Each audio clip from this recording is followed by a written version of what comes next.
Rejoignez dès à présent la grande famille des abonnés de votre chaîne Sika TV sur les réseaux sociaux. Sika TV, le vrai visage de l'actualité en Afrique, est en direct et en replay sur YouTube.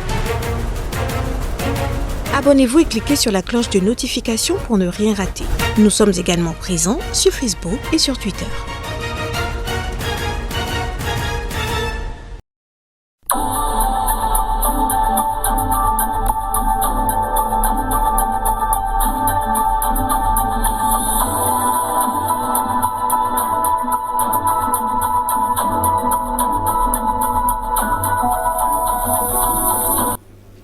Bonjour à tous, c'est l'heure pour nous de parler économie. Merci de nous rejoindre dans cette session d'information.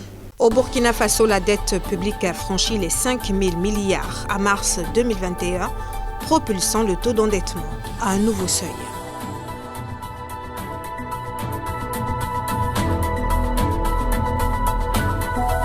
Au Ghana, la production annuelle de cacao devrait dépasser 1 million de tonnes dans quelques années, selon les chiffres révélés par le COCOBOD.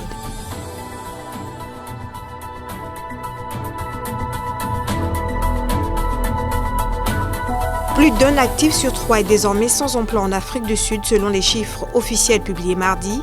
Le pays a enregistré un nouveau record de son taux de chômage à 34,4%.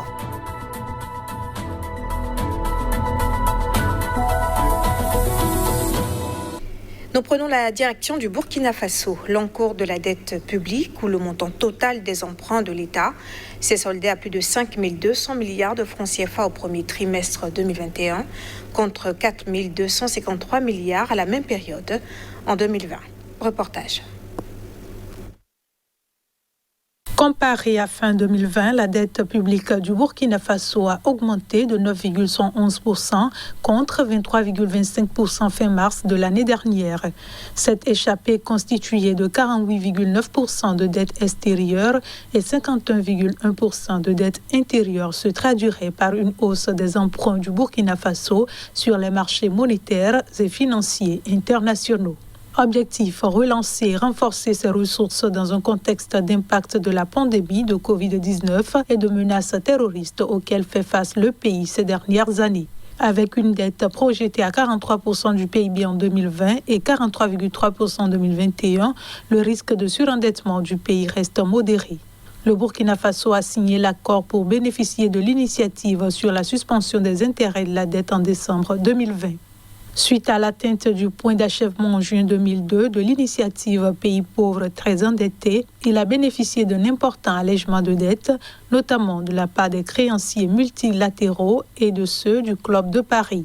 À la fin 2019, l'encours de la dette était de 40% du PIB, avec pour la première fois une légère prédominance de la dette domestique.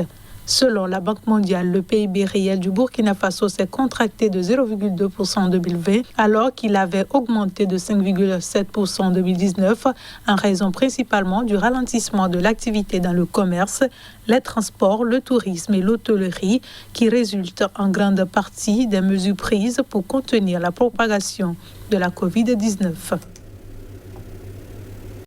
La production de cacao au Ghana devrait franchir la barre d'1 million de tonnes. Cette campagne 2020-2021 qui s'achève fin septembre et atteindre 1,06 million de tonnes, selon le patron du COCOBOD. Rappelons que précédemment, l'organisation avait estimé la récolte à 800 000 tonnes. Au Ghana, les arrivages au port de Sac-Selé et Gradé atteignaient la semaine dernière les 1,26 million de tonnes, soit 33,4% de plus que sur la même période de la campagne dernière, et il ne reste que 5 semaines jusqu'à la fin de la campagne. En outre, les livraisons de fer de cacao aux usines locales ont grimpé de 20,7% par rapport à l'année dernière pour totaliser 350 000 tonnes entre le 1er octobre et le 10 août, d'après le COCOBOD. Rappelons que la capacité totale installée de transformation de fer est de 400 000 tonnes. Quant à la Côte d'Ivoire, au 15 août, les arrivages au port d'Abidjan et de San Pedro totalisaient 2,127 millions de tonnes, selon les estimations des exportateurs interrogés par Reuters, en hausse de 4,9% par rapport à la même période l'année dernière. S'agissant de la nouvelle campagne principale 2021-2022 qui va s'ouvrir début octobre, elle pourrait démarrer tôt grâce aux fortes pluies. Notons que le 5 août, le ministre de l'Agriculture et du Développement rural de Côte d'Ivoire et son homologue ghanéen ont signé à Accra un accord de siège de l'initiative Cacao Côte d'Ivoire-Ghana. Cet accord vise le paiement effectif du différentiel de revenus décents de $400 par tonne versé directement aux producteurs, permettant d'atteindre environ 13% contre les 6% perçus jusque-là par les pays producteurs sur les $106 milliards générés annuellement par la filière cacao, selon le communiqué gouvernemental ivoirien. Avec la Côte d'Ivoire et le Ghana, vous le savez, l'Afrique subsaharienne règne en maître sur le cacao. La Chine se lance dans la culture de la fève et son arrivée dans ce marché questionne. Pour la première fois de son histoire, le pays d'Asie a exporté des fèves de cacao. Son premier client a une valeur très symbolique puisqu'il s'agit de la Belgique, pilier de l'industrie du chocolat. Précision. La Chine a exporté ses premières fèves de cacao vers la Belgique. Et si le premier lot est plus un échantillon qu'autre chose, seulement 500 kg de fèves, il laisse entrevoir un avenir possiblement radieux pour ce cacao le plus septentrional au monde. Cette vente a été annoncée par l'Académie des sciences agricoles tropicales de Chine installée dans la province de Hainan, dont l'économie a été longtemps dominée par l'agriculture. Cette académie emploie 4600 personnes, dont 3300 chercheurs répartis sur 3 campus. Selon un de ces chercheurs, avec la demande croissante de chocolat, Hainan a élargi sa zone de plantation de cacao et fait des percées dans le développement technologique. Et le chercheur se félicite également que ce cacao s'exporte vers la Belgique. Le pays étant surnommé le royaume du chocolat, les exportations vers le pays indiquent que les normes de production de cacao ont été reconnues par la communauté internationale. L'Afrique subsaharienne fournit aujourd'hui 86% de la production mondiale de fèves de cacao. Pour ce qu'on sait, la Chine a exporté 500 kg de fèves quand la Côte d'Ivoire en récolte autour de 2 millions de tonnes. La culture cacaoyère de ce pays d'Asie reste donc encore balbutiante et anecdotique. Cette Chine, qui a pourtant habitué le monde à des performances spectaculaires dans nombre de domaines.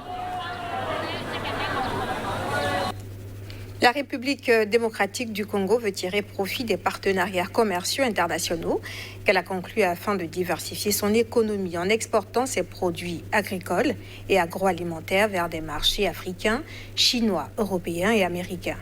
L'information a été révélée par les autorités.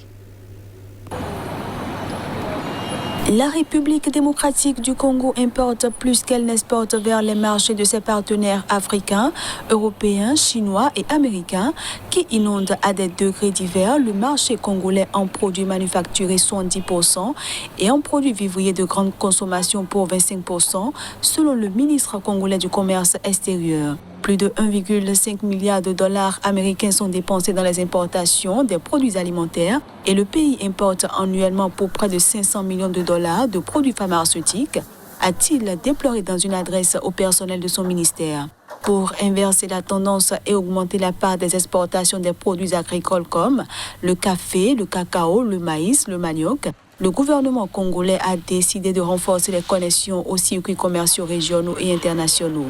Le pays a ciblé les marchés de la zone de libre-échange continental africain, des États-Unis dans le cadre de l'AGOA, l'Europe avec les différents accords Afrique-Caraïbes, Pacifique-Union européenne et la Chine. Actuellement, le Congo se présente comme un marché annexe au sein duquel les opérateurs économiques des pays limitrophes écoulent leurs produits dans le cadre d'un commerce transfrontalier, a déploré le directeur général de l'Agence nationale de la promotion des exportations. L'économie congolaise est tractée essentiellement par les secteurs miniers et pétroliers, qui représentent 96% des exportations des produits primaires, selon des chiffres du ministère du Commerce extérieur.